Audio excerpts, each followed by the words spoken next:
Promises, promises, but what are you actually willing to do to get your dog to stop jumping? Are you willing to hurt your dog and to scare your dog? Or are you willing to actually work and get your dog not to jump in appropriate ways? Well, let's watch this training video and see which of the two options this trainer chose. So guys, welcome back to Feminine Canine Training, and today we are joined with Bertie, who is here with me for an intensive day of training to work on a variety of issues. He's a 6-month-old working line Labrador, and he has become a bit of a nightmare for his owners for a variety of reasons. One of them being just how badly he's jumping up people. Everyone he meets while he's out on walks in the home, and he is growing up. He's a young lad. He's not huge yet, but he's already at a size where if he jumps up children or elderly people, he is causing damage, and the bigger he gets, the worse that's going to be, which is why jumping is one of those behaviours that for me I have zero tolerance on, because I have seen the damage that even dogs, medium to large size dogs like Labradors, can do. They put people in hospital all the time. Yeah, that's true. I agree here. Jumping on people can be dangerous, even if it's not an aggressive kind of jump. The sheer force of the jump or the dog's weight can knock people down and can accidentally scratch them and scare them into running away and getting hit by a car. And you don't want that. And Labradors are basically like any other dog. I'm not going to be a breedicist, kind of like racist, but for breeds. People think of Labradors like those sweet, gentle giants that don't do anything bad, but they actually can be very, very dangerous. They can even bite people and send them to the hospital. Again, like any other dog. Put people in hospital all the time. So we are going to address this very quickly, as fairly as possible, and we're going to let him understand that from now on, unfortunately, that can't happen, because I love him and I've got a duty of care to help him understand that that behaviour is no longer acceptable. Now, as much as it absolutely tortures me to allow him to do that, because we're filming this, I want you to see the process. And with jumping up, it is one of those behaviours that can be dealt with really quickly. And again, I'm fighting every part of my being to not deal with it right there, because I want to explain the principle of how you need to do it. We need to let him know that all 4 on the floor is a good thing all the time, and jumping up is never acceptable. So when he has 4 on the floor, that's when we can praise him, reward him, and give him treats. Yeah, that's a good start. Praise and reward the dog for the behavior that you want the dog to do. The dog will learn that this is something good because that's associated with good things. And if it's something good, he'll continue doing it. When he jumps up like that, I'm going to very swiftly let him know, hey, that is not acceptable, utilising a correction. And again, when I utilise physical corrections, I use my 3 questions to work out whether it is ethically acceptable to utilise a physical correction. Okay, I'm stopping right here just to make sure that everyone is clear. Correction means punishment. Now let's see how you can ethically punish a dog. Utilize a physical correction. Is the dog causing harm to himself? Is the dog causing harm to others? Or is the dog causing significant property damage? In this situation, yes, the dog is causing harm to others. So yes, I'm going to use physical correction. The physical correction I'm going to use is going to be the minimum amount of correction possible to achieve the desired outcome. And I'm going to use Pavlovian pairing or classical conditioning to pair that physical correction with a verbal correction so that as quickly as possible, we can remove and stop using the physical correction, but we're left with a powerful verbal correction that carries weight, that helps the dog understand what not only is acceptable, but in this situation, what isn't acceptable. Yeah, I can also start naming all kinds of like researchers and behavioral theories and actually use them in a way that's not intended. Because I'm sorry, but what he's saying right now about Pavlovian conditioning is bullshit. You know what happens in real life with Pavlovian conditioning, with classical conditioning, which is, by the way, not what he's describing here. But let's talk about Pavlovian conditioning for a second. Let's say you use a word as the conditioned stimulus that signals the unconditioned stimulus, which can be something like food, and that produces at the beginning, the food produces the unconditioned response, but later on it produces a conditioned response. Let's not get too technical here. But basically, your word, that cue, will indicate that the food is coming and will cause the dog to start salivating. But what happens when you stop offering the unconditioned stimulus? Well, now the conditioned stimulus, now the cue, is not actually signaling anything. It's not actually saying that food is coming. And what's going to happen is the extinction of this connection between the unconditioned and the conditioned stimulus, meaning that the word that you're using loses its meaning. But again, it doesn't have anything to do with what he is demonstrating. He is working more with the techniques of operant conditioning, which is not Pavlov. It's more Skinner. You see, I can also name drop. Mic drop. So in this situation, we're going to move over to a tool that's much better suited to fixing this problem, and that is my trusty slip lead. So I'm going to swap over from a normal flat collar, which can cause much more damage to the trachea for terms of pulling and jumping behaviours. Wrong. It can cause as much injuries to the trachea as would a flat collar. Again, bullshit. And here's another thing, like he used correction instead of punishment. Now he's using a slip leash instead of a choke collar. Well, that's exactly the same thing than a tool like a slip lead can. Then I'm going to get a glamorous assistant in where we're going to essentially allow Bertie to jump up. I'm then going to swiftly let him know, hey, no, we don't do that. We're going to repeat that. When he learns that behavior and realizes, oh, I don't do that anymore, I'll keep all four on the floor, then we're going to pay him and praise him and let him know, great job, buddy. And very quickly, the amount of times we need to correct him is going to go straight down, and the amount of times we can reward him and praise him are going to soar through the roof. And then we're going to be left with a dog that doesn't jump up, that displays beautiful manners, that therefore allows us to praise and reward him. Matt, if you could graciously come into shot for us. And what I'm going to do is I'm simply going to go over and meet Matt like I would anybody that's coming into my home or we're meeting in public. If Bertie makes a bad decision, I'm going to physically correct him, but you'll notice I pair it with a verbal correction that is going to have widespread knock-on ramifications, so that'll be excellent. And then very quickly we're going to repeat this, and you'll see just how quickly the jumping behaviour can come down when you address it swiftly but fairly. So you just stay there, Matt.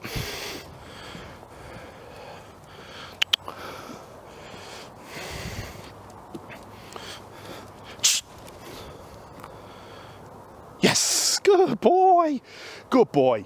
So I corrected it swiftly.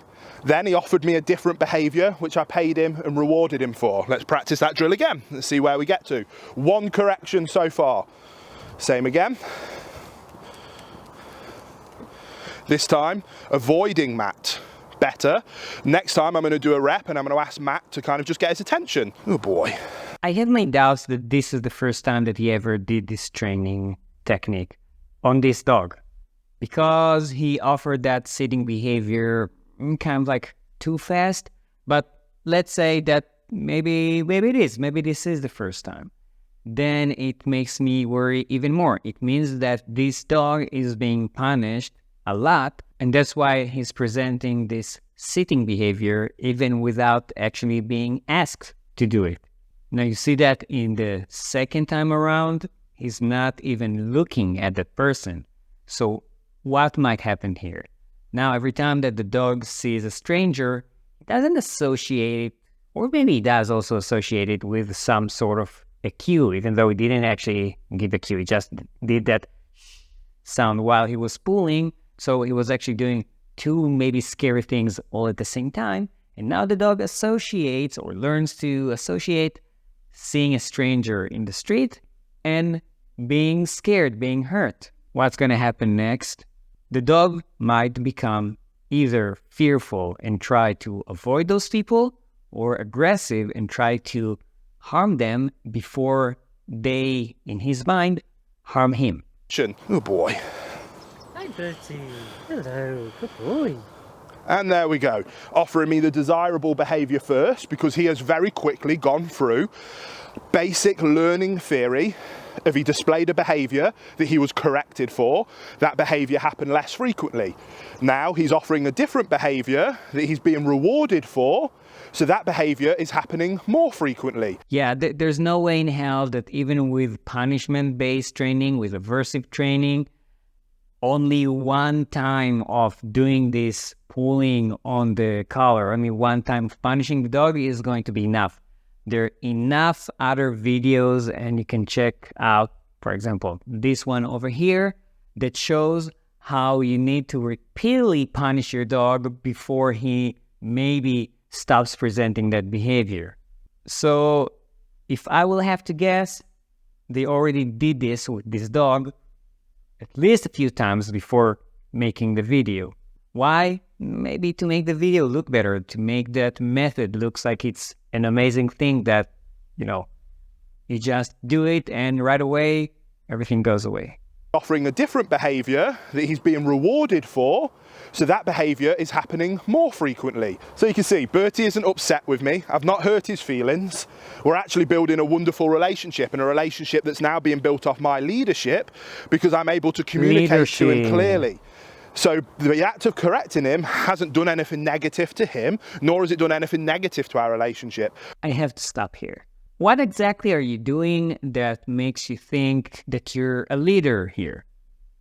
Do you think that a leader or that gaining leadership is by hurting other people? Leadership is actually gained by actions that make those other people, animals, whatever, want to follow you. Hurting them causes just the opposite. So you're not being a leader, you're being a bully. Or you know what? Maybe that's a kind of leadership. Dictatorship. I would argue that it's actually furthering our relationship. Now we're going to do one more rep before we move on to more advanced jumping work. And this time I'm going to ask Matt to really get quite hyped up and get quite high energy, and we'll see where we're at. Let's go. Need a little scratch? You scratch that ear. Why all of a sudden the dog is scratching? Well, probably two reasons. One, because the choke collar is hurting him and it's bothering him. Two, it's a displacement behavior, meaning that the dog is probably either confused or in stress. Come on, let's go. Hello. Oh, hi. Straight away. Yes. Already offering much better solutions. Oh, hi, Daddy. Hello. Yes. Oh, dear. Hello. Hi. Wonderful. Now let's go. Yeah, wonderful. It's actually a very good dog. Good boy. So now we're going to take it a level up. People being taller, you can see just how quickly that can get addressed. And Bertie, you're doing such a great job. But what gets difficult is when people start to come down to the dog's level. When you start coming down to them, oh good boy, again, offering me better behaviours because I'm rewarding those better behaviours. Work with me, look up to, good boy. Yes, better. It's funny how every time he thinks that he's actually making progress, it's just the opposite. So he's not jumping when he thinks he's going to jump. He is jumping when he's not ready for the dog to jump. Well, it doesn't seem like your technique is actually working. Lovely, classic example. Very, very swiftly let him know, hey, don't do that. And that is a classic example of what I was talking about. When you start to come down to a dog's level and then coming back up, it's very challenging for them not to want to follow you up. Many people call it the shark attack. You saw a mini version of it there, which was excellent for me to be able to address it. I'll see if I can get him to do it again. But you've seen, so now we're on two corrections. One was sterner at the start, that one was a much lower level correction. So I'm going to come down, I've got a treat in my hand, I'm coming back up. Yes. And he's offering me a much better choice that time because of the second correction. I'm communicating clearly to him. No, not because of the correction. Because you actually rewarded the dog many more times for being in this posture, for sitting down. What I do want and what I don't want. This is what I do want. I'm letting you know, great job. If you were to jump up me. You see, again, jumping when he's not expecting it, sitting when he's not expecting it. I'm letting you know that's what I don't want. Pairing it with my verbal correction so I can get to a point where I don't need the physical anymore. This is a good example. He knows there's a treat here. I'm going to let him have a little sniff. He's being very well mannered with it. I'm going to bring it up. Oh, good boy. Yes. I'm going to come down to him. I'm going to come up. Oh, yes, good boy. practice principle. Now he's offering me much better choices. Yeah, I can continue watching this thing, but you get the drift, right? I mean, he's trying to explain things that are not actually going on. He's actually succeeding maybe in training the dog not to jump by rewarding him for being down. The punishment part, in this case, doesn't seem to actually do anything. It's like completely random. Now, before you jump on me and say, yeah, punishment does work, well, actually, it can tactically work. But there are a few things that need to be done correctly. One, the timing need to be spot on. Like, needs to happen exactly when the dog is doing the bad behavior. Two is the intensity. It needs to be done in a strong enough manner to actually teach the dog that don't do this. If you do it too strong, you might hurt the dog and you will actually prevent him from learning anything.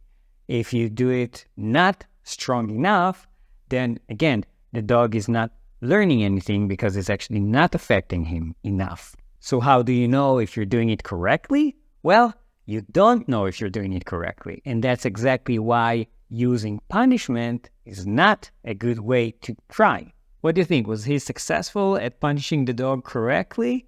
Let me know in the comments. In the meantime, like and subscribe. And also watch this video next.